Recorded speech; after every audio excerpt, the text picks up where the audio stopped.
If you are hitting roadblock after roadblock and you don't know why, then maybe this video is for you. I've had a few realizations in the last few weeks and I want to share them. So growing up, I always had a sense that there was something not quite right. And it's taken the reading of 70 books in the last few years to get to the bottom of why that is. I follow this guy called Iman Gadzhi, who I've mentioned many times unapologetically because it's an amazing story. The guy's overcome a lot of setbacks and I would say probably is on his way to becoming a billionaire. And Iman speaks about how when his mum and he lost everything and they lost their house, Iman promised to provide for his mum and started reading a book a week. This is actually one of the books he read. I'll get into that in a sec. And he says that intuitively he knew that if he was going to be the provider successful, that he would need to fix himself first, because he knew that what had happened to him in his childhood wasn't great. Okay, so he knew to focus on that. I did not know that what had happened growing up wasn't good at all, but it was very subtle and sinister. And so it's only in the last few years as I've tried to set up online businesses and just found it so damn hard. And to be honest, most of my adult life has just felt like a bit of a struggle. And I knew that there was something, or I suspected that there was something wrong, but I couldn't put my finger on what it was. So I studied neurolinguistic programming, which is the study of subjective experience, like how to change your thoughts and stuff. I didn't really know much about trauma and the effect that can have on you, your ability to focus, for example. Gabor Mate wrote a book called Scattered Minds. And sometimes people who can't focus, it's not that they have anything wrong with their brain as such, like ADHD. It's just that stuff happened growing up and it's made it hard for them to focus. And that's been my experience. Is I could not read a book growing up. It would be such a struggle for me to focus, which was a massive problem at university. But I forced myself to do it. I looked at people like Iman Gadzhi and other people who all spoke about how reading books changed their life. And how did I do that? I made a ritual out of it. I tried for years, and in the end I got so desperate that I just set the bar low, and I like reading a page a day, and I started reading books that it wasn't like watching paint dry for me. And through doing that, I've come to realize that growing up, I've read books on family dynamics now and psychology and inner child theory, and I've realized that the reason that I've not been able to get ahead, and Iman Gadzhi talks about this a lot, about self-image, identity, how you see yourself, how it impacts everything in your life. You get paid not what you're worth, you get paid what you think you're worth. Because if you think you're worth it, you'll put yourself out there, you'll negotiate better, you'll be a king of your craft. And yeah, I just want to share how learning all about this has made me realize that Iman is so right. If you've got trauma, if you've got unresolved stuff from your past, go and see a therapist if you can afford it. If you can't do that, then reading. You've got to read, and then as soon as you can afford to go and speak to a trauma-informed counselor or something, do that. You honestly give yourself that gift. It may take a while for you to find the best therapist for you, but it's so crucially important. And as you talk about stuff that's happened and bothered you, and there could be a lot of it could be quite an ordeal to do that, let's say. It actually affects your brain. Bits of your brain integrate and you might suddenly find yourself being able to focus for the first time in years. And it's because you're resolving these blockages from the past. I've spoken before about everybody's pressing their foot on the accelerator, but they're sometimes, if they can't get anywhere, it's because the other foot is jammed on the brakes, and you've got to release your brakes. You've got to deal with stuff from your past, in my opinion. Okay, obviously consult your doctor first. This is not professional advice. Treat everything I'm saying as pure entertainment. So because of Iman, and I've been inspired to do a lot of reading. I've read like 70 books, and I've realized that growing up, there was a very sinister but subtle and hard to detect pattern of behavior around me that really affected me profoundly. And it's been affecting me in my business and ability to get ahead. And if you feel that might be the case for you, then I'll recommend a few books now. One of them is called Healing the Shame That Binds You by John Bradshaw.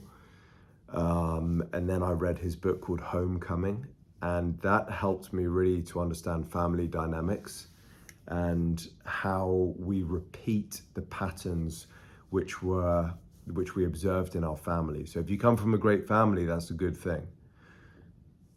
If you come from a toxic family, that's a very bad thing, and you owe it to yourself to resolve that before you meet a girlfriend, get married, have children. And by the way, if you have a very poor self-image, the partner you attract will probably be very poor, okay? So this affects everything in your life. You need to do this work like your life depends on it, in my opinion. And it's give yourself grace and take your time, because it's not that easy. So when I started out reading, I read a lot of books like this, which I know Iman read this. I saw this on one of his YouTube thumbnails. I'll just try and get a thumbnail, talking of thumbnails. So I started reading a lot of business books and productivity books, and I did not realize that until you fix the foundations, which is, as Iman said, then I'm not sure how much help reading a sales book or a marketing book or how to build a business is really a priority. Yesterday, I saw a video by Hamza Ahmed, who knows Iman and also went through a lot and overcame a lot. And he's read I think way over 100 books by now. And last year, personal earnings were £1 million north of. I mean, he's done really, really well. He's younger than me, way more successful than I am.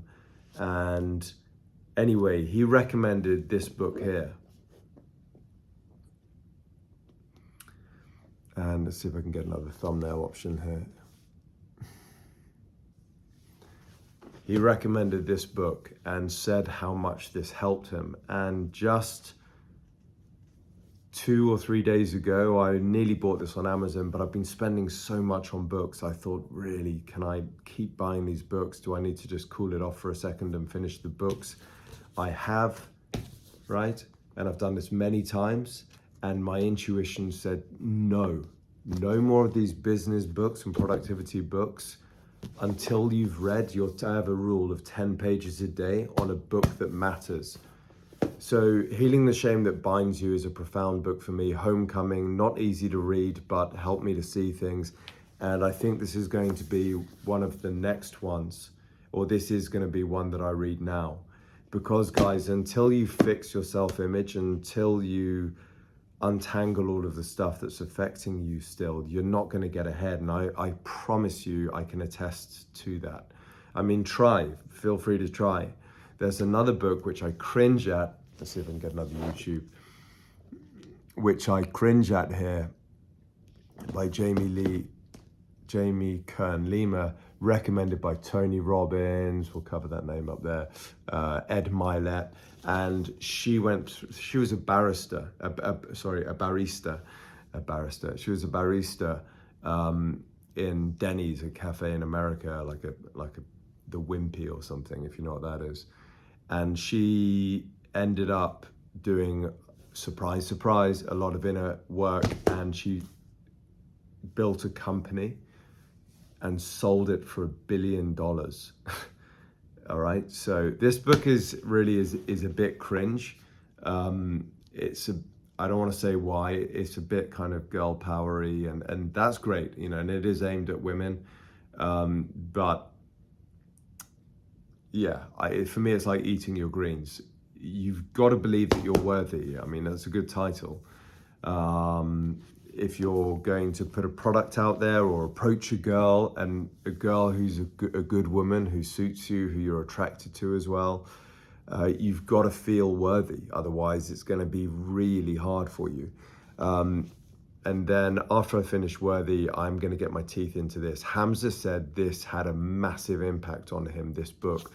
So all of this to say that if you struggle to focus, if you doubt yourself, if you're just struggling in life, my advice to you is, if you can afford a therapist, go and see a therapist and start talking it out. A trauma-informed therapist. It may take a few therapists for you to go and see to get the help you need. I've spoken to a couple of people before who I just did not click with. And then I met someone who was just understood me, and we had some very powerful conversations, and I had just some massive epiphanies. And now I can say honestly, as a result, I think that I'm helping people from my past, because I realized how damaged they were and why they did things that they did. I'll just say that much, okay? So number one, if you can afford to see a therapist, do that. If you can't do that, read. And if you can't focus because you have like maybe some trauma-related ADHD or whatever, then start with an easy book that you'll enjoy. Essentialism by this guy is very good. And start reading just 1 page a day. Use a pen or your finger or a pencil. Star a page that speaks to you, underline stuff, read actively, and follow the pointer, okay? Jim Quick has a great speed reading course, but start with a page a day, and it's got to be scheduled, and you've got to eliminate distraction. Get your phone away from you if you want to start reading a page a day. I'm now at a minimum of 10 pages a day, but normally I do kind of 18, 20 a day, which compared to where I was, I couldn't read a paragraph without I'd have to reread it 7 times. Okay, so start with that, and then maybe consider this if you think you have some form of PTSD, complex PTSD, or trauma. As I said, Healing the Shame That Binds You, not easy to read, but really woke me up to some patterns that had played out around me in my life. Caroline Leaf also has some books that might be of help to you. But yeah, I'll let you know how this book goes. All of this is to say, guys, your self-image, how you see yourself, is massively important. Massively important. If you don't think you're worthy of earning, say, £500,000 a year, you can bet your bottom dollar you will never do that, because you'll sabotage yourself. Anyway, I hope this helps somebody. Put any comments or questions if you have any. Yeah, check this out, Snoopy. I looked up what Snoopy is all about, this character by this artist Schultz, and I'm very endeared. So I've got a few Snoopy watches, the Swatch Moon watches, Speedmaster things, and then this thing which has a horrible strap. But I've ordered a new strap. It's kind of a nasty old school teacher's watch, but actually it's not. It's pretty beautiful. And yeah, just finish the video on a light note. I guess I'll finish with this title here. Cheesy as this may sound, I don't care if this helps someone. I'm very happy to help you. You're not broken. It's not too late. You don't have to live with it, and you can heal yourself. And I promise you, I've been through some valleys in the last few years where honestly, let's just say I've wondered what the point of this life is, and not enjoyed life much at all. And I didn't realize how profoundly growing up had affected me. And yeah, if you've got to heal it, guys, and it's your responsibility. It's not your fault, but it's your responsibility as an adult. And as you do that, and you can do that, things will change for you. It takes time, it takes work. Give yourself grace. There will be days where you feel you've made no progress at all. You've got to pick yourself up, try to get good sleep, stay well rested, stay away from all the rubbish on the internet, too much social media, block it out. You know, Cal Newport's book, Digital Minimalism, is great for that. Do the work, and it's all about self-actualization, rising to your full potential. And I really believe that all of us can do, as cliche as it sounds, massive, massive things in this life. It's so short, this life. You know, I have friends of friends who've passed away recently. It's so short, but do the work, and I'll let you know how this goes, and catch you soon.